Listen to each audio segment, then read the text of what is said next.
اب دیکھیں ہوتا کیا ہے سودی نظام میں، گڑبڑ کیا ہوتی ہے. آپ نے 1,00,000 روپے بینک میں رکھوائے، اپنی محنت کی کمائی، رکشا چلا کے، ٹیکسی چلا کے، انڈے بیچ کے، گولے گنڈے کا کاروبار کر کے، کچھ بھی کر کے آپ نے 1,00,000 روپے بینک میں رکھوائے. 1 مہینے کے بعد آپ کو 1,000 روپے مل رہے ہیں، آپ خوش ہو رہے ہیں، بیٹھے بیٹھے بغیر کسی محنت کے مجھے 1,000 روپے مل گئے. یہ آپ کی بے وقوفی ہے. ہوتا یہ ہے کہ بینک آپ کے 1,00,000 روپے آگے تاجروں کو دیتا ہے جو ارب پتی تاجر ہیں، ان کو فری پھوکٹ میں کسی محنت کے بغیر اربوں روپے کا قرضہ بینک سے مل جاتا ہے. یہ ان کا اپنا نہیں ہوتا کہ باپ دادا سے وراثت ملی ہو یا محنت کرتے کرتے یہاں تک پہنچے ہو. وہ چند ڈاکومنٹ شو کراتے ہیں کہ ہم یہ ادا کرنے کی صلاحیت رکھتے ہیں. وہ ڈاکومنٹ کبھی کسی کی جائیداد اپنے نام کروا کے بھی ہو سکتا ہے فیک. وہ ایک دم اتنے بڑے سرمایہ کے مالک بن جاتے ہیں. جب اتنا زیادہ سرمایہ ان کے پاس کسی نیچرل تجارت کے بغیر، یعنی کوئی محنت یا ویسے ہی کوئی ہے نا ایک پروسیس ہو اس کے بغیر، یعنی کہ کوئی پروفٹ ہوا تھا تو اس میں ان کو اتنا حصہ ملا تھا، بیٹھے بیٹھے ان کے پاس چند آدمیوں کے پاس اربوں روپے آ جاتے ہیں. وہ اربوں روپے سے ملے لگا لیتا ہے، فیکٹریاں لگا لیتے ہیں. ایک میں مثال دیتا ہوں، اس نے بیکری کے لیے بیکری کا سامان بنانا شروع کیا. ایک ڈبل روٹی کی فیکٹری لگائی اس نے، ڈبل روٹی بنتی ہے اس میں، بھٹی کہہ لیں یا جو بھی کہہ لیں. اب آپ یہ سمجھیں کہ یہ اتنے سارے لوگ، 1,00,000 اس نے رکھوائے، 50,000 بینک میں اس نے رکھوائے، 2,00,000 اس نے رکھوائے، یہ سارا سرمایہ کا ایک بہت بڑا حصہ نکل کے 2-4 ہاتھوں میں جاتا ہے جو آپ کی خون پسینے کی کمائی ہوتی ہے. میں سمجھا پا رہا ہوں اپنی بات؟ آگے چلیں. لاکھوں کروڑوں روپے ایک آدمی کے ہاتھ میں آ گئے. وہ جب بریڈ بنائے گا تو اس کو پتا ہے کہ 1,00,000 پہ بینک کلائنٹ کو 1,000 دے رہا ہے تو مجھ سے 1,00,000 پہ 2,000 لے گا نا. کیا خیال ہے بھائی؟ تاکہ 1,000 ادھر دے اور 1,000 اس کی بچت ہو. اچھا بینک بھی تیل بیچ رہا ہے بیٹھ کے، اس کا کوئی بزنس نہیں ہے. اس نے کیا کیا، ادھر کا پیسہ لے کے ادھر پکڑایا، ادھر سے اتنے لیے، ادھر آپ کو اتنے پارسل کر دیے. اس کا بھی وہ بھی بیٹھ کے کیا کر رہا ہے؟ کوئی کام نہیں ہے اس کا، کوئی بزنس نہیں ہے، کوئی محنت نہیں ہے. ادھر سے پیسہ وہاں پارسل، ٹھیک ہے نا، ادھر سے اتنا پروفٹ، ادھر سے آپ کو اتنا پروفٹ دیا، اپنی اتنی بچت. یہ ہے اس کا کام. لوگ کہتے ہیں یہ بھی تو محنت لگتی ہے نا عمارت، تو محنت تو چوری میں بھی لگتی ہے. محنت صرف محنت ہی نہیں ہوتی، محنت کس چیز پہ محنت کر رہا ہے، کر کیا رہا ہے اس پیسوں سے. ایک رکشہ چلا رہا ہے، ریڑھی لگا رہا ہے، گڑا کھود رہا ہے، یا کوئی کاروبار کر رہا ہے، کوئی چیز خرید کے آگے بیچ رہا ہے. کچھ بھی نہیں کر رہا، وہ صرف تیل بیچ رہا ہے بیٹھ کے. تیل بھی نہیں بیچ رہا، وہ بھی بیچ رہا ہوتا تو ہم کہتے چلو کچھ کر رہا ہے. تو اب آپ مجھے بتاؤ، یہ جو پیسہ کمائے گا بینک، یہ نیچرل طریقہ ہے کیا؟ جو قدرت نے جو ارننگ کا طریقہ دنیا میں رکھا ہے نا، وہ طریقہ ہے سپلائی اور ڈیمانڈ کی بیس پہ، کہ لوگوں کی ضرورت کسی چیز کی بڑھتی ہے تو تاجر ان کی وہ ضرورت پوری کر کے ان سے اس کا معاوضہ لیتا ہے. چلیں اب یہ زیادہ پیچیدہ بحث ہو جائے گی، فی الحال ہم اسی کو سمیٹتے ہیں. اب بینک نے آگے 1,00,000 روپے جب تاجر کو دیے تو تاجر نے اس 1,00,000 پہ بینک کو کتنا دینا ہے؟ 2,000 روپے. تو تاجر جب ڈبل روٹی بنائے گا تو اس کی قیمت میں وہ 2,000 ایڈ کرے گا کہ نہیں کرے گا اس کی لاگت میں؟ بولو نا بھائی. تو تاجر جب بریڈ مارکیٹ میں پھینکے گا تو جتنے کی بریڈ ہوگی اس میں وہ پیسہ جو اس نے سود کی مد میں بینک کو دینا ہے وہ ایڈ کر کے دے گا کہ نہیں دے گا؟ تو بریڈ کی قیمت مارکیٹ میں بڑھے گی کہ نہیں بڑھے گی؟ جب ڈبل روٹی کی قیمت مارکیٹ میں بڑھے گی تو آپ نے جو بینک سے 1,00,000 روپے دے کے 1,000 روپے اضافی لیا تھا، وہ اضافی آپ کا ڈبل روٹی میں نکل گیا کہ نہیں نکل گیا؟ کیا ہو رہا ہے میرے بھائی؟ سمجھ میں نہیں آ رہی بات؟ تو چیزوں کی جو قیمتیں ہیں نا اتنی اسپیڈ سے بڑھیں گی کہ آپ کا وہ پروفٹ ادھر کے بجائے صابن خریدنے میں، سرف کے ڈبے خرید، کیونکہ یہ بڑی بڑی فیکٹریاں جتنی ہیں ان کے کوئی باپ دادا سے ان کو وراثت میں نہیں ملی ہوتی, کوئی ان کی محنت نہیں ہے, انہوں نے بینکوں سے ایک دم اتنا پیسہ اٹھا کے فیکٹری لگائی, مل لگائی, اور دھڑا دھڑ سارا سب جتنے لوگ ہیں نا, آپ دیکھیں نہیں آج کل جو بڑے بڑے شاپنگ مال بن رہے ہیں, ایک دکاندار بیچارہ باپ دادا سے وہ تجارت کرتا آ رہا ہے, 400 سال ہو گئے, وہ پرچون کی ایک دکان سے 5 دکانیں بنا سکا ہے بیچارہ. اور ایک نئے آدمی جس کے باپ نے کبھی کوئی 5 روپے کا منجن بھی نہیں بیچا ہوتا, وہ ایک دم اتنا بڑا مال بنا لیتا ہے کہ کروڑوں روپے کا سرمایہ بھی اس کے پاس آ جاتا ہے, اور لاکھوں کروڑوں لوگ بھی وہاں سے شاپنگ کرنا شروع کر دیتے ہیں. اور جو گلی محلے کا دکاندار ہے نا, جو بیچارہ ایک باپ دادا سے محنت کرتا آ رہا ہے, وہ اس کی پرچون کی دکان بالآخر ختم ہو جاتی. بہت مشکل ہے میرے بھائی, نہیں آ رہی سمجھ میں؟ ابھی آئے گی اور آئے گی انشاءاللہ. تو یہ جو ہم لوگ یعنی بینکوں میں پیسہ رکھ کے پروفٹ لیتے ہیں, تو یہ پروفٹ نہیں ہوتا میرے بھائی. وہ سارا مہنگائی میں آپ کا, تبھی تو کرنسی دھڑام سے گرتی ہے. لوگ کہتے ہیں یورپ امریکہ میں تو کرنسی نہیں گرتی, ان کے ہاں سودی نظام کے علاوہ اور بہت سی ایسی چیزیں ہیں جس میں انہوں نے معیشت کو مینٹین رکھا ہوا ہے. سودی نظام سے تو معیشت خراب ہوتی ہی ہوتی ہے. اس کی مثال ہے جیسے کوئی چرس پینے والا, ہیروئن پینے والا صحت مند ہو, تو ہم ہیروئن کی تعریف نہیں کریں گے, ہم کہیں گے بھائی یہ الگ سے طاقت کے انجیکشن لگوا رہا ہے, ٹھیک ہے نا. ہیروئن سے تو نقصان ہی ہوتا ہے. اب آگے سمجھیں آپ بات کو. بینک اگر یہ کام کرنا شروع کر دے کہ شریعت نے کہا ہے سود پہ نہ دو, مزاربت پہ دو. سود پہ نہ دو, مزاربت. مزاربت کا مطلب یہ ہے کہ ایک آدمی کا پیسہ ہو, دوسرے کی محنت ہو, اور آپ اس سے کہیں تم محنت کر کے جو کچھ کماؤ گے اس میں اتنے فیصد میرا, اتنے فیصد تمہارا. اب اگر یہ سسٹم بینکوں میں آ جائے تو آپ نے 1 لاکھ روپے بینک کو دیے, آپ نے کہا مجھے اس پہ 1000 نہیں چاہیے, تم جتنا اس پہ کماؤ گے مجھے 1% دے دینا بس, ٹھیک ہے, زیادہ بے شک نہیں چاہیے, مجھے کتنا چاہیے. اگر تم نے میرے 1 لاکھ پہ 1 لاکھ کمایا ہے تو مجھے 1000 روپے چاہیے. 2 لاکھ کمایا تو مجھے, بولتے کیوں نہیں بھائی, آپ کمانے کے بولنے پہ تو کما تھوڑی رہے ہو, لیکن خوش تو بولو نا. 2 لاکھ کمائے تو میرا پروفٹ 2000 ہو جائے گا, 10 لاکھ کمائے تو 10,000 ہو جائے گا. پرسنٹیج چاہیے, چاہے وہ 30% ہو, 50% ہو, 1% ہو, پرسنٹیج کے حساب سے شریعت میں ہے نا مزاربت. اب معاملہ کیا ہوگا کہ بینک یہ 1 لاکھ روپے جب آگے تاجر کو دے گا تو تاجر سے کہے گا کہ مجھے بھی پرسنٹیج کے حساب سے چاہیے, اس 1 لاکھ پہ مجھے 4% چاہیے, جس میں 2% میں کلائنٹ کو دوں گا اور 2 خود رکھوں گا. اب وہ تاجر جب ڈبل روٹی کی فیکٹری لگاتا ہے تو جتنی چاہے بریڈ کی قیمت میں اضافہ کر دے, جتنا اضافہ ہوگا تاجر کا پروفٹ بڑھے گا, تاجر کا جتنا پروفٹ بڑھے گا تو بینک کا پروفٹ بڑھے گا, بینک کا جتنا پروفٹ بڑھے گا تو کلائنٹ کا پروفٹ اسی حساب سے بڑھے گا. تو مارکیٹ میں فیکٹریوں میں جتنی چاہے چیزیں مہنگی ہو جائیں, آپ کا جو پروفٹ کا جو ریشو ہے وہ بھی اسی حساب سے بڑھنا شروع ہو جائے گا. نہیں آ رہی میرے خیال بات. تو یہ جو استحصال ہو رہا ہے نا معاشرے میں, یہ استحصال نہیں ہوگا. اس لیے اسلام نے سود کی اجازت, بولو بھائی, نہیں دی. دوسری بات یہ کہ بینک پیسہ پکڑا کے بے فکر نہیں ہو جائے گا کہ جو آ رہا ہے اٹھ کے بس یہ دیکھا کہ یہ قرضہ لوٹانے کی طاقت رکھتا ہے بھی ہے کہ نہیں رکھتا, یہ اتنا دیکھنا ہے. وہ ایک بزنس کر کے آ رہا ہے, اس میں سب سے پہلے وہ یہ دیکھے گا کہ حلال بزنس کرے, حرام نہ کرے. بات آ رہی ہے سمجھ میں؟ کیونکہ صرف سود حرام تھوڑی ہے, بزنس بھی تو حلال ہونا چاہیے نا. کوئی ایسی چیز کا بزنس کرے جس کی لوگوں کو واقعی ضرورت ہو, تو اس سے لوگوں کی ضرورتیں پوری ہوں گی. یہ ایک الگ اخلاقی فائدے ہیں. تو بینک کا ریشو بڑھنے سے کلائنٹ کا ریشو خود بخود اس کا پروفٹ کیا ہو جائے گا, بڑھ جائے گا. تو اب ہوتا یہ ہے ہمارے معاشرے میں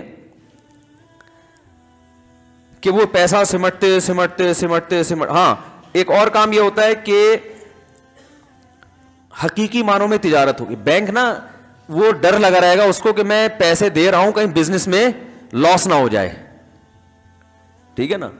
اب ہوتا کیا ہے کہ بینک پیسے دے کے بے فکر ہو کے بیٹھ جاتا ہے کہ مجھے تو اتنے ملنے ہیں. آپ نے بینک کو پیسے دے کے آپ بھی بے فکر ہو کے بیٹھ جائے. اب وہ جو تاجر ہے نا جو بزنس کر رہا ہے انویسٹمنٹ سے, اس کے پاس راستہ کھلا ہوا ہے. اس نے لکھوایا کیا تھا, کر کیا رہا ہے, اسے اس سے کوئی غرض ہے ہی نہیں.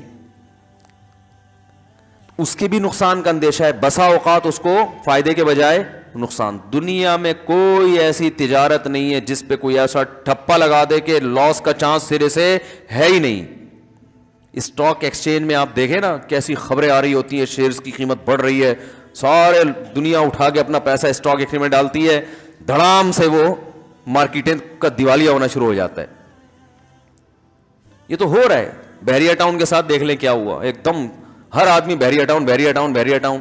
اب جو پلاٹ 36 لاکھ کا تھا وہ 18 پہ آ گیا. اب لوگ انتظار میں بیٹھے ہوئے کہ اے اللہ جب یہ 36 پہ پہنچے گا پتہ نہیں ہماری عمر ہمارا ساتھ دے گی کہ نہیں دے گی.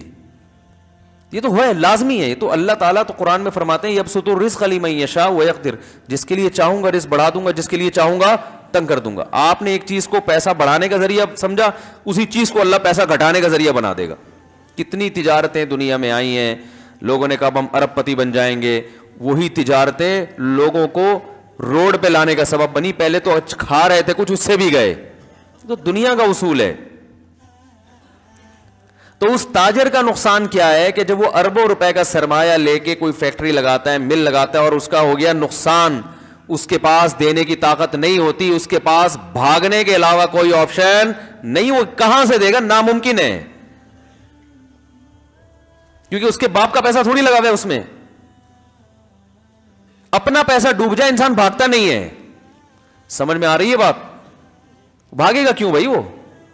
اور جس کا پیسہ ہے وہ لاس میں شرکت گوارا کرے تو بھی نہیں بھاگے گا. وہ کیوں بھاگو بھائی, میرا نقصان, ایگریمنٹ ہوا تھا, پروفٹ ہوگا تو دیں گے, نہیں ہوا تو لاس سارا آپ کا ہے, میرا تھوڑی ہے لاس.